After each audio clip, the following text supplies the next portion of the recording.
नमस्कार दोस्तों, मैं हूं परवेंद्र सैनी। दोस्तों, इस वक्त हरियाणा प्रदेश एक बुरे हालात से गुजर रहा है। जिस तरफ भी देखते हैं उसी तरफ एक बाढ़ का नज़ारा है, वो हमें देखने को मिल रहा है। और हमारे साथ बादली से कांग्रेस विधायक कुलदीप वत्स जी हमारे साथ हैं।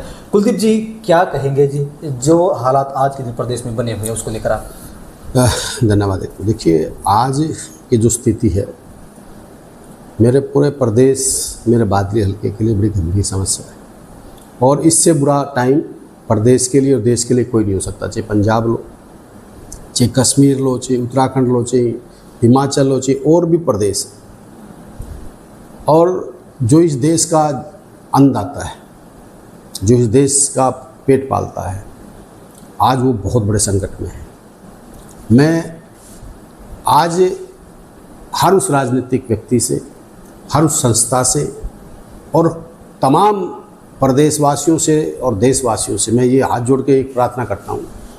ये ना कोई राजनीतिक का समय है, ना कोई नफरत का समय है। ये एक दूसरे की मदद के लिए हाथ बढ़ाने का समय है। जिसकी जैसी कैपेसिटी है उसने अपने प्रदेश के, अपने गांव के, अपने इलाके के प्रति समर्पित होना चाहिए। जिसकी मैं ये नहीं कहता कोई तन से, कोई धन से, कोई मन से, कुछ न कुछ मदद सबका एक फ़र्ज़ बनता है। और आज ये हमारे ऊपर, सबके ऊपर बहुत बड़ा संकट है। देश और प्रदेश संकट की घड़ी से गुजर रहा है।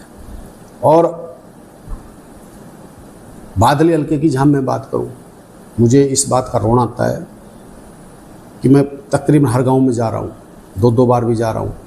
स्थिति ये है, काफ़ी 40 गांव तो ऐसे हैं जिनमें बहुत भारी नुकसान, अंदर गांव में नुकसान है।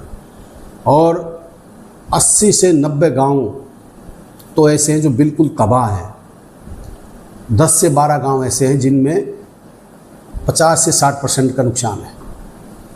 तो बुरी हालात है, आम जन की बुरी हालात है, मजदूर की, किसान की, हर व्यक्ति की। इसकी वजह से बुरी हालात है कि जो महामारी जब कोरोना की आई थी तो हमारे देश और प्रदेश के सभी व्यक्तियों ने उसका संघर्ष डट के किया। और वो दूसरे टाइप की आपदा थी। ये जो आपदा है, ये सबसे गंभीर आपदा इस प्रदेश और देश के लिए है। इसमें चाहे वो पशु है, पक्षी है, इंसान है, एक एक खाने के लिए मोहताज हो जाएगा। तो मैं भगवान से भी ये प्रार्थना करता हूँ कि भगवान बहुत परीक्षा ले ली अब अपनी, क्योंकि ये भगवान ही रोक सकता है या किसी इंसान के बस की बात नहीं है। इस आपदा को रोकें। और जो आने वाला समय, मैं एक चीज़ और कह रहा हूँ, खासकर अपने इलाके बादली हल्का, जिला झज्जर, रोहतक, सारे पूरा हरियाणा के सभी व्यक्तियों से ये जो बता रहे हैं कि एक वीक का जो समय है, मैं सबसे विनती करता हूँ ये सतर्कता रहने का है। अपने गांव में खासकर रात के समय में चाहे ठीकरी पहरा न लगाना पड़े, वो इस तरह जहाँ जहाँ जैसे ट्रेन लगती है उन गाँव में तो खासकर ठीकरी पहरा लगा लेना चाहिए रात का। क्योंकि रात का जो समय, जो पंजाब में जो सबसे ज़्यादा बर्बादी, जो पशु आदमी जो ट्रेजेडी हुई है, वो रात के समय में बहुत गंभीर हुई। तो इसलिए हमने सतर्कता से रहना है। जैसे अब सपोज करो गाँव में, मैं गाँव के लोगों से भी अपील करता हूँ, हर उस व्यक्ति से अपील करता हूँ, भाई हम भी कर रहे हैं सारे, आप लोग जैसे आटा है, चाय है, दाल है, चीनी है, ये स्टॉक करके थोड़ा ऐसा रखे कोई 10 दिन 15 दिन के लिए। और कोई जो मैं क्लियर कह रहा हूँ आज अपने काकाताओं से, मैं इनका बेटा हूँ, इनका खून हूँ, इनका अपना हूँ, जिसने, मैं तो देखो जो तन मन और धन से अपने बादली हल्के के पूरे प्रदेश के लिए समर्पित हूँ, जहाँ मैं अपने खून का एक एक कतरा मेरे बादली हल्के के लिए, मैं राजनीतिक नहीं, राजनीतिक पता नहीं कौन क्या कहता है, पर मैं एक चीज़ ज़रूर कहता हूँ, मैं दिल से अपने इलाके के लिए मैं बहुत आभारी हूँ। मैं इनकी चमड़े की, मैं अक्सर पहले भी कहा करता कि मैं इनकी चमड़े की जूती बना के ही पहरा दूँ, इनका ऐसा नहीं उतार सकता। देखिए, मैं विपक्ष में बैठा हूँ, मैं मानता हूँ कई जो काम होने चाहिए नहीं, पर मेरी एक जो दायित्व बनता है, मैं समर्पित हूँ तन मन धन से, अपनी जितनी मेरी औकात है अपने इलाके के साथ हूँ। और मैं सबसे ज़्यादा मैं प्रशासन का मैं धन्यवाद करता हूँ, सारे डिपार्टमेंट। जो विधायक जी, आपने कुछ दिन पहले सीएम साहब से मुलाकात की है, तो क्या मुलाकात हुई है, क्या आश्वासन मिला आपको? देखिए, मैंने माननीय मुख्यमंत्री श्री नायब सैनी जी से जो मुलाकात की है, मेरा दर्द था कि मेरी जो मांग थी, और मांग आज भी है मुख्यमंत्री जी से, आप भी किसान के बेटे हो, आप दर्द समझते हो। आज ये राजनीति करने का विषय नहीं है। मैं मुख्यमंत्री निकालूं या किसी मंत्री पे या किसी पे, नहीं। आज ही आपदा, मैंने मुख्यमंत्री से ये मांग करी है और आज भी कर रहा हूँ कि पूरे हरियाणा को एक बाढ़ग्रस्त घोषित करें और पूरे हरियाणा को माननीय प्रधानमंत्री से बात करें, एक पैकेज हरियाणा को मिलना चाहिए। क्योंकि कारण क्या है, आप कह रहे हो गिरदावरी हो जाएगी, गिरदावरी से कोई फ़ायदा नहीं है, अगली फसल भी ज़मींदार की नहीं बुरी है।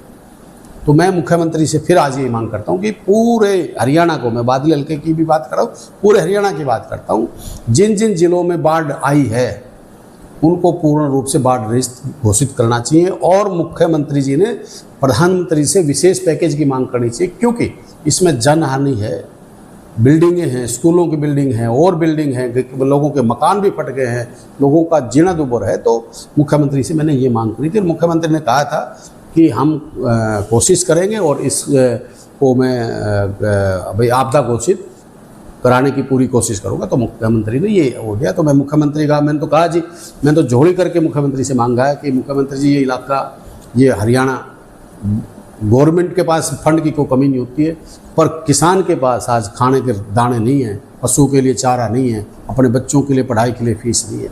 तो वो उसके बारे में हमें, हमारा बहुत ज़रूरी ये सोचना है कि आप एक राहत पैकेज अगर आता है तो उसको हर व्यक्ति को उससे मदद मिलती है। तो मैंने ये रिक्वेस्ट की थी। दूसरा जो मैं धन्यवाद करता हूँ सबसे पहले पूरे ज़िला झज्जर के प्रशासन का, और जो पूरे हौसले के साथ और ईमानदारी के साथ जो मदद पे लगे हुए हैं। मैं चाहे आपके डीसी साहब हैं, चाहे आपके इरिगेशन डिपार्टमेंट है, चाहे आपके रेवेन्यू के, चाहे जितने भी एसडीएम साहिबान हैं, चाहे पुलिस प्रशासन है, जिनको भी, चाहे रात को 2 बजे भी, सबसे बड़ी बात मैं इसलिए धन्यवाद करता हूँ, अगर हम 2 बजे भी कॉल करते हैं तो उनका रिस्पॉन्स आता है और वो अपनी जिम्मेवारी को समझ के काम कर रहे हैं। तो मैं ऐसे अधिकारियों को भी सलूट करता हूँ और इलाके की जनता से भी मैं अपील करता हूँ। देखिए, आज ये आपसी द्वेष भावना रखने का समय नहीं है। जिसकी कोई बात है छोटी मोटी किस्म को ख़त्म करके, आज जैसे पंजाब को मैं सलूट इसलिए करता हूँ, पंजाब के लोग जो इस दुख की घड़ी में एक होके, अब जब दोनों, अब हम अपने आपस में हाथ मिला के खड़े होंगे तो ये संकट हमारा और कम हो जाएगा, ये संकट कट जाएगा। तो मैं पूरे हरियाणा वासियों से, पूरे बादली हल्के, किसी के भी भाई आपस के कुछ मनमुटाव हैं तो उनको दूर करके आज ये हमारा सबका एक परम कर्तव्य दायित्व बनता है कि हम अपने हरियाणा के लिए सारे एक हो जाएं और इस संकट की घड़ी में हम मिल के काम करें। विधायक जी, जिस तरीके से पहले पंजाब में बाढ़ आती है और उसके बाद हरियाणा में हालात ख़राब होते हैं, तो क्या यहाँ पर हरियाणा को संभलने का मौका मिला? देखिए, हरियाणा के पास अभी भी संभलने का मौका है। बाढ़ एक ऐसी चीज़ है, 77 की बाढ़ मैंने देखी है, मैं छोटा था वैसे उस टाइम, पर याद है जो 77 की बाढ़ थी बहुत गंभीर बाढ़ थी। उसके बाद 95 में वो भी बाढ़ देखी। वो बाढ़ थी थोड़े टाइम की। ये जो संकट है ये गंभीर किस लिए है? क्योंकि आज उस समय ना रोड थे, सड़कें नहीं थी, तो पानी बह के कोई जमुना जी में, कोई किसी में निकल जाता था। आज क्या हो रहा है, जो हर गांव में पॉकेट बन गई, पानी वहीं इकट्ठा हो गया, कोई निकासी की बात नहीं है। तो क्या हो रहा है, चवा नीचे से ऊपर आके किसान की खेती ना ये तो खराब होगी, अगली खेती का भी वो नहीं है। तो ये संकट है। तो मैं इसको इसलिए संकट मानता हूँ और इसलिए उससे ज़्यादा मानता हूँ। उस समय और आज के समय में बहुत अंतर है। उस समय जनमानस का नुकसान नहीं हुआ था, उस समय बिल्डिंगों का नुकसान नहीं हुआ था। आज हर उस व्यक्ति का जनमानस का नुकसान है, पशु पक्षी का भी नुकसान है।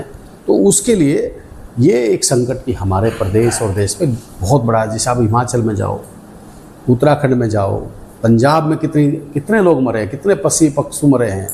भाई श्रीनगर में जाओ, तो ये जो आपदा है ना, ये बहुत बड़ी आपदा है। ये इस तरह की आपदा, जो किसान हैं जिनको नुकसान हुआ, तो उसके लिए क्या किया जाएगा सरकार की तरफ से और आपकी पार्टी की तरफ? देखिए, मुझे सरकार से मैं अपील करता हूँ, क्या करेंगे तो इनका ये मुख्यमंत्री के दायरे की बात है। पर मैं फिर हाथ जोड़ के प्रार्थना करता हूँ और मुख्यमंत्री जी से फिर भी मिलेंगे कि किसान को पूर्ण रूप से 50,000 रुपये पर एकड़ जो मुआवजा मिल जाए, क्योंकि अगली फसल के लिए, और इसको आपदा घोषित करें। सबसे बड़ी बात तो ये है कि जब ये आपदा घोषित होगी तो किसान को मुआवजा मिलेगा, जिसके घर पड़े उसको भी, जिसको जो नुकसान हुआ है उसकी भरपाई हो जाएगी। मैं तो यही है, जहाँ तक हमारी पार्टी की बात है, कांग्रेस पार्टी की, मैं तो हर उस व्यक्ति से हम लग रहे हैं, सारे हमारे साथी।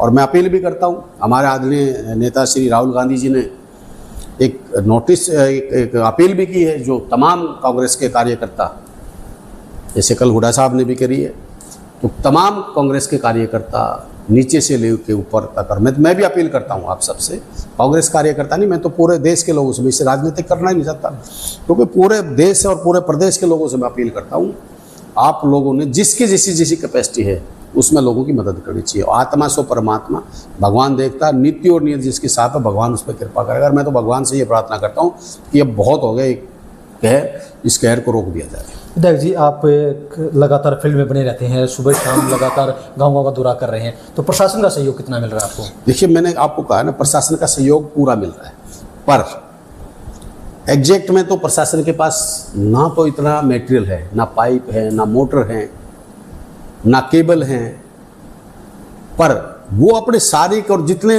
उनका है, उनका 1001% बहुत अच्छा सहयोग मिल रहा है। सभी का, छोटे से लेकर अधिकारी का, बड़े तक उनका सहयोग मिल रहा है। आज मैं किसी की निंदा करूं, क्या फ़ायदा है? जो खड़े हैं इलाके के साथ, मैं तो एक बच्चे और कह रहा हूँ, ये भगवान सुख शांति से हो जाए, तो मैं तो कह रहा हूँ कि पूरे इलाके की संस्थाओं ने, और मैं तो करूँगा कि जितने अधिकारी जो दिन रात बेचारे लग रहे हैं, मैं तो उनका सम्मान समारोह करूँगा। आप एक चीज़ बताओ, कहना तो बहुत आसान है, गाड़ी दे दें, बिजली वाले को दे दें, या इरिगेशन वाले को दे दें, या किसी प्रशासन को दे दें। जो व्यक्ति ऊपर से बारिश पड़ रही है, नहर के ऊपर चल रहे हैं, मुझे मैं उनका दर्द इस बात से समझता हूँ, मैं उनको देख रहा हूँ, पटड़ी के ऊपर चल रहे हैं, पूरी रात लुक्सर, बुपनिया से लेकर लुक्सर पे पूरी रात प्रशासन के लोग, SDO, एक्शन, सब कुछ, और मजदूर बेचारे वो काम कर रहे हैं। ये ड्रेन नंबर 8 पे कलोई से लेके वहाँ टूट गई, सारे ये इधर के सारा लेके वो काम कर रहे हैं। और मैं अपनी राजनीतिक खातिर किसी को बुराई दूँ तो मेरे से नीचे व्यक्ति नहीं हो सकता।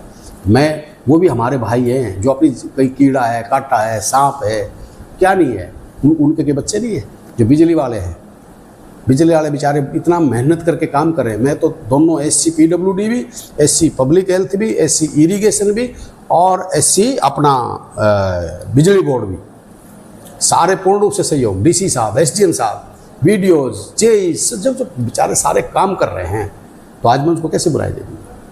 बुराई देने का, हाँ कोई गलत होती तो हम कहते हैं, हम तो ईमानदारी से कह रहे हैं कि मैं सलूट प्रशासन को इसलिए करता हूँ जो रात को भी बेचारे हमारे लिए काम करे, हमारी जान माल के लिए। तो प्रशासन का मैं बारम्बार इस बात की धन्यवाद। विधायक जी, लोगों को आप क्या कहें? काफ़ी सारे लोग जो हैं डरे हुए हैं कि हमारे घरों में पानी घुस गया है, तो उनके लिए आप क्या कहें? देखिए जी, लोगों का डर बिल्कुल सही है। मैं जो कह रहा हूँ, मेरी इस बात से ईमानदारी से बहुत आत्मा होती है, लोगों का डर बिल्कुल ठीक है। जिस आदमी को बिल्कुल, जो बेचारा कति गरीब है और उसका एक कमरा है, तो क्या करेगा? वो, उनका डर बहुत जायज़ है। आज मतलब अभी आपके सामने एक बंदा बैठा था, एक कमरा है, छोटे छोटे बच्चे हैं, उसका पानी भर गया, तो परेशानियाँ तो देखो बहुत गंभीर है, और मतलब बहुत भारी संकट है इलाके पे। मैं तो सबसे ये कहता हूँ कि भाई, ये इस संकट की घड़ी में जिसका जिसा भी होता है, उसने अपनी सबकी मतलब मदद करनी चाहिए। तो चलिए दोस्तों, कहीं ना कहीं जो है इस वक्त जो प्रदेश के हालात हैं वो पूरी तरह से जो है बिगड़े हुए हम नहीं कह सकते, लेकिन प्रशासन और जो तमाम अधिकारी हैं वो दिन रात मेहनत कर रहे हैं, काम कर रहे हैं, और लोगों को भी यहाँ पर डरना नहीं है, बल्कि इस आपदा की घड़ी में हमें मिलजुल कर एक होकर हमें लड़ना है। विधायक जी, हमसे बातचीत करने के लिए आपका बहुत बहुत धन्यवाद।